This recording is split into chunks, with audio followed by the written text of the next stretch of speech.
परीक्षा की तैयारी है वो बहुत ही बेहतरीन अंदाज में कर रहे होंगे।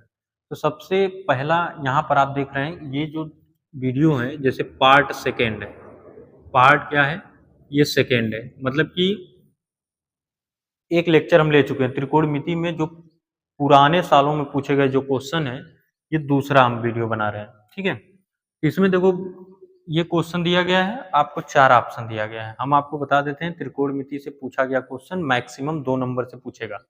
बाकी अगर त्रिकोणमिति से पूछेगा तो वो अनुप्रयोग का क्वेश्चन होगा जो कि लॉन्ग में जाता है 6 नंबर में। ठीक है, इसके बाद हम 6 नंबर वाला क्वेश्चन भी कराएंगे, पहले इसको देखते चलो।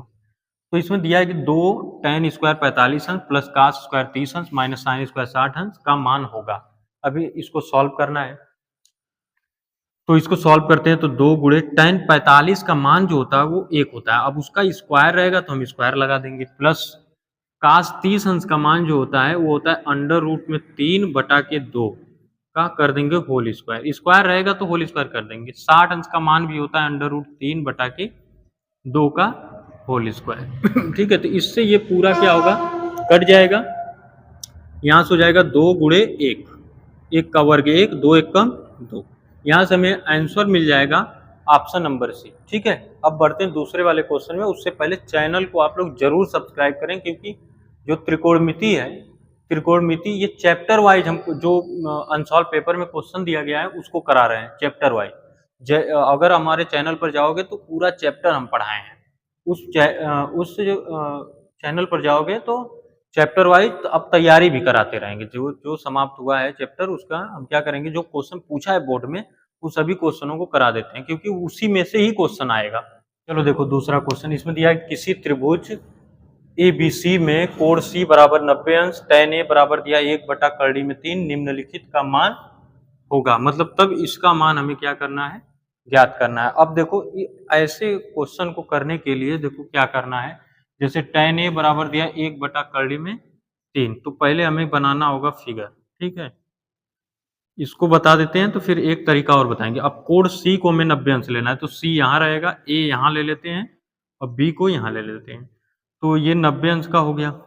अब tan बराबर क्या होता है, लाल बटे कक्का में, तो लंब बटा आधार होता है। तो लंब कितना हो जाएगा लंब हो जाएगा 1, आधार हो जाएगा करड़ी में 3। अब ये जानते हो कि कर्ण का स्क्वायर बराबर होता है लंब का स्क्वायर प्लस आधार का स्क्वायर। ठीक है, तो इसमें क्या क्या दिया है, लंब दिया है 1 का स्क्वायर करेंगे, प्लस आधार दिया है करली में 3 का होल स्क्वायर। ठीक है, तो 1 का स्क्वायर 1 होगा, करली में स्क्वायर करते हैं तो करली बस हटता है, वैल्यू आ जाएगा 3, 3 1 हो जाएगा 4। ये कर्ण का स्क्वायर है, स्क्वायर हटाएंगे तो कर्ण बराबर कितना हो जाएगा, अंडर रूट में 4। अंडर रूट में 4 का मतलब होता है 2, मतलब कर्ण आ जाएगा 2। अब यहाँ से साइन की वैल्यू निकालना है। साइन ए का मान क्या होगा, तो आप जानते हो कि पहला वाला जो होता है वो साइन का मान होता है, लंब बटा कर्ण। तो लंब कितना है 1 और कर्ण कितना है 2, मतलब कि ये हो जाएगा साइन ए का मान। अब साइन बी का मान अगर निकालें तो साइन बी वाले में देखो क्या करते हैं, जब एंगल चेंज हो जाता है, एंगल जब ऊपर हो जाता है तो फिगर भी हमारा चेंज हो जाता है। जहां पर एंगल रहेगा वही आधार हो जाता है। तो ये आधार हो जाएगा बी के लिए, और ये लंब हो जाएगा, कर्ण अपने स्थानों पर रहता है तो लंब बटा कर्ण ही रहेगा। तो लंब कितना है, अंडर रूट में 3, और कर्ण कितना है 2, इतना हो जाएगा। ठीक, अब कास का निकालते हैं, तो कास ए बराबर कितना हो जाएगा, तो कास ए के लिए यही वाला फिगर होगा, ये वाला आधार ये होगा, लंब होगा, कर्ण होगा। कास के लिए ए अपान के हो जाएगा, मतलब आधार बटा कर्ण। आधार कितना है करड़ी में 3, और अपान में क्या है कर्ण, तो बटा में 2। अब यहाँ से अगर कास बी निकालें तो कास बी बराबर कितना हो जाएगा फिर चला जाएगा यहाँ, आधार ये हो जाएगा, तो आधार कितना 1 है, तो 1 हो जाएगा बटे 1/2, कर्ण वही रहेगा। अब इसी में वैल्यू हम रख देंगे, जैसे साइन ए का है तो 1/2 लिख लेंगे, गुणे कास बी है तो कास बी भी क्या है 1/2, प्लस कास ए का मान कितना है, कास ए का मान कितना है, करली में 3/2, और गुणा करेंगे साइन बी का मान भी वही है, करली में 3/2। गुणा करने का तरीका क्या है, ऊपर का ऊपर करते हैं, नीचे का नीचे, तो एक का गुणा एक में करेंगे एक होगा, दो दूना के चार हो जाएगा, प्लस करली में तीन का गुणा करली में तीन में होगा तो सिर्फ तीन आएगा, और दो दूना के चार। दोनों का एलसीएम जो है मतलब हर जो है समान है, तो एलसीएम क्या होगा, उसी में से एक लिख लेंगे, तो तीन एक कितना हो जाएगा, चार, चार से चार कट जाएगा, ये आ जाएगा वन। ठीक है। अब दूसरी चीज देखो, एक ट्रिक है उसको बताते हैं। सोचो कि अगर मान लो ये तो हो गया 90 अंश, अगर यहाँ से a का मान निकालेंगे तो tan a बराबर होता है tan ये 30 अंश का मान होता है, tan कितना होता है 30 अंश का मान, तो a बराबर तो हो जाएगा 30, ये शॉर्ट है, शॉर्ट फॉर्म में बता रहे हैं। तो सोचो ये 90 हो गया और ये आ गया 30 और ये 90, तो ये कितना होगा, क्योंकि त्रिभुज के अंतःकोणों का योगफल 180 होता है, तो 9 3 12 120 तो हो ही गया, तो ये कितना हो जाएगा 60 अंश हो जाएगा। अब चाहोगे तो यहीं पर रख दो सबको, या ये फार्मूला एक ही होता है, मतलब साइन a प्लस बी का ये क्या है फार्मूला है, तो साइन a प्लस बी का मान जो होता है यहां से निकालेंगे, तो साइन a का मान हम रखेंगे 30 और b के स्थान पे 60, 30 प्लस कितना हो जाएगा 60, और ये दोनों को जोड़ेंगे तो साइन कितना होगा 90 अंश, और साइन 90 अंश के बराबर होता है 1। ठीक है, ये शॉर्ट फॉर्म में चाहो तो ऐसे लगा सकते हो क्वेश्चन को। ठीक है, बाकी वैसे लगाना है तो वैसे लगाओ। उसके बाद तीसरे क्वेश्चन पर, इस क्वेश्चन को कैसे लगाएंगे, एक चीज याद रखना कि जैसे देखो होता क्या है कि cosec square theta minus one बराबर होता है काट स्क्वायर थीटा। ठीक, ये फार्मूला है, और टेन थीटा बराबर होता है एक बटा काट।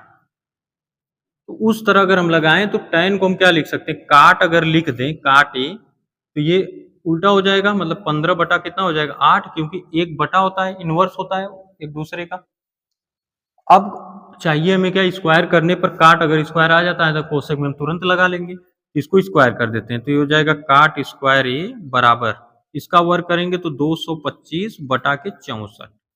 अब काट स्क्वायर ए बराबर हम लिख सकते हैं कोसेक स्क्वायर ए माइनस में वन बराबर 225 बटा के 64, और यहां से हो जाएगा कोसेक स्क्वायर ए, अगर इस वन को उधर भेजें तो 225 बटा कितना होगा 64 प्लस में वन, एलसीएम ले लें 64, और यहां पर क्या बचेगा 225 प्लस कितना हो जाएगा 64, दोनों को जोड़ें तो 5 4 9 और 6 2 8, यहाँ से 2, अब बटा 64, वर्गमूल अगर निकाल दें, क्योंकि यहाँ स्क्वायर स्क्वायर को हटा दें तो उधर वर्गमूल हो जाएगा, और ये वर्गमूल किसका है 17 का, और ये 64 किसका है 8 का, तो ऑप्शन नंबर ए जो है वो करेक्ट हो जाएगा। ठीक है, यहाँ से क्या है चौथा क्वेश्चन है, कह रहा है कि यदि साइन थीटा बराबर कास थीटा दिया है और जीरो क्या है, या थीटा का मान या जीरो से क्या हो बड़ा होना चाहिए या तो उसके इक्वल, और यहाँ पर थीटा का मान जो है 90 से छोटा हो या 90 के बराबर है, तो थीटा का मान क्या होगा, इन इन चारों में से आपको बताना है। ठीक, बहुत आसान क्वेश्चन, कुछ नहीं करना है। जैसे देखो यहाँ पर क्या है साइन थीटा है, साइन थीटा, उधर क्या है कास थीटा, बस इधर एक का गुणा कर, अब एक का गुणा करोगे तो ये क्या इधर आएगा तो भाग हो जाएगा, तो साइन थीटा अपान में आएगा कितना कास थीटा बराबर एक, और साइन थीटा बटे कास थीटा क्या होता है टेन थीटा के बराबर होता है, और एक का मान टेन में कितने का होता है 45 अंश का, तो टेन 45 लिख लेंगे, टेन से टेन क्या होगा कट जाएगा, और थीटा बराबर कितना हो जाएगा 45, और यहाँ से जो ऑप्शन नंबर बी है वो करेक्ट हो जाएगा। ये बोर्ड में पूछा गया क्वेश्चन, जो भी क्वेश्चन इस लेक्चर में हम ले रहे हैं सभी क्वेश्चन क्या है बोर्ड में पूछा गया है।